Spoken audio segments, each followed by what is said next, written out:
Hello friends, मेरे YouTube channel पे आपका एक बार फिर से स्वागत है। अगर आप चैनल पे नए हो तो वीडियो को लाइक और चैनल को सब्सक्राइब ज़रूर करें। यहाँ पर आपको हेल्थ और मेडिसिन से जुड़ी जानकारी मिलती रहेगी। चलिए आज कुछ नया सीखते हैं। तो इस वीडियो में हम जानेंगे सेपोडोक्सिम ओरल सस्पेंशन मेडिसिन के बारे में। सेपोडोक्सिम जो है ये थर्ड जनरेशन सेफेलोस्पोरिन कैटेगरी की मेडिसिन है।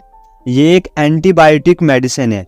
इसको हम सेपोडोक्सिम प्रोक्सिडिल के नाम से भी जानते हैं और इसको ओरल फॉर्म्स में बनाया जाता है जैसे टैबलेट और सस्पेंशन।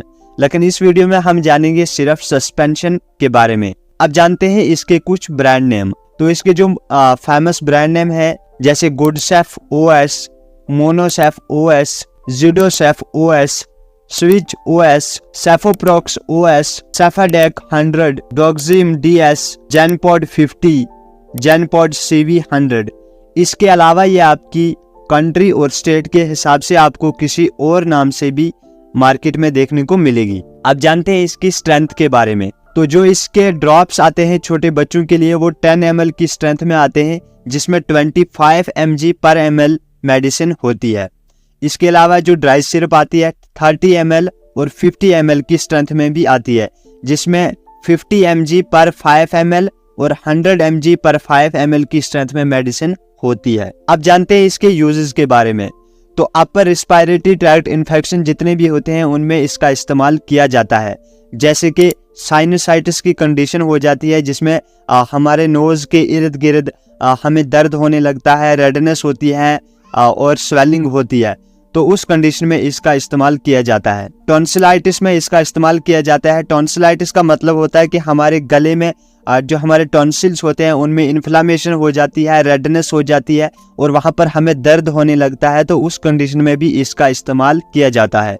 तो फेरेंजाइटिस की कंडीशन में भी इसका इस्तेमाल किया जाता है। फेरेंजाइटिस में भी हमें इन्फ्लामेशन हो जाती है हमारे फेरिंग्स में और दर्द होने लगता है और वहाँ पर रेडनेस होने लगती है, तो उस कंडीशन में भी इसका इस्तेमाल किया जाता है। तो अगर छोटे बच्चों को निमोनिया हो गया है तो निमोनिया की कंडीशन में क्या होता है कि हमारे लंग्स में पानी भर जाता है या फ्लूइड भर जाता है, तो उस कंडीशन में हमें सांस लेने में दिक्कत होने लगती है और कफ होती है साथ में, और हमारे जो चेस्ट होती है यानी चेस्ट पेन होने लगता है, चेस्ट भारी भारी सी लगती है, तो उस कंडीशन में भी हम इसका इस्तेमाल कर सकते हैं। क्रॉनिक ब्रोंकाइटिस में क्या होता है कि हमारे ब्रोंक्यूल्स जो होते हैं उनमें पानी भर जाता है और हम सांस आसानी से नहीं ले पाते हैं, तो उस कंडीशन में भी आप इस मेडिसिन का इस्तेमाल कर सकते हो। इसके अलावा यूरिनरी ट्रैक्ट इन्फेक्शन जो होते हैं छोटे बच्चों में, जैसे पेशाब करते वक्त जलन होना या पेशाब बार बार होना या पेशाब करते वक्त दर्द होना, इस तरह की जो कंडीशंस होती हैं यूरिनरी ट्रैक्ट इन्फेक्शन की,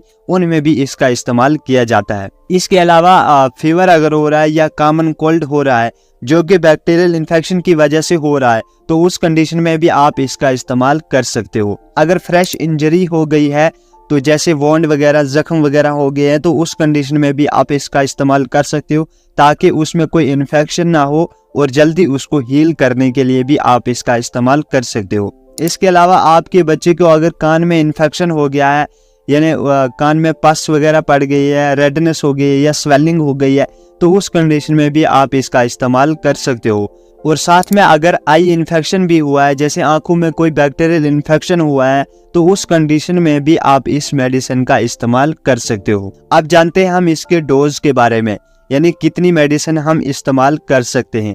तो डोज डिपेंड करता है आपके बच्चे का वेट कितना है और उसकी एज कितनी है। तो 12 साल तक जिन बच्चों की उम्र है उनके लिए आप 5 mg पर kg पर डोज इस्तेमाल कर सकते हो। जैसे कि अगर आपके बच्चे का वजन 10 किलो है तो 50 mg आप एक बार इस्तेमाल कर सकते हो। तो ज्यादा से ज्यादा एक दिन में आप इसका इस्तेमाल 400 मिलीग्राम कर सकते हो। तो जो इन्फेक्शन है अगर वो बहुत कम है यानी अभी से स्टार्ट हुआ है इन्फेक्शन, तो आप 5 से लेकर 6 दिन तक आप इसका इस्तेमाल कर सकते हो। अगर वही इन्फेक्शन सीवियर कंडीशन में है यानी बहुत लंबे समय से चल रहा है, तो आप इसका इस्तेमाल 7 से लेकर 10 दिन तक कर सकते हो। अब जानते हैं इसके साइड इफेक्ट के बारे में।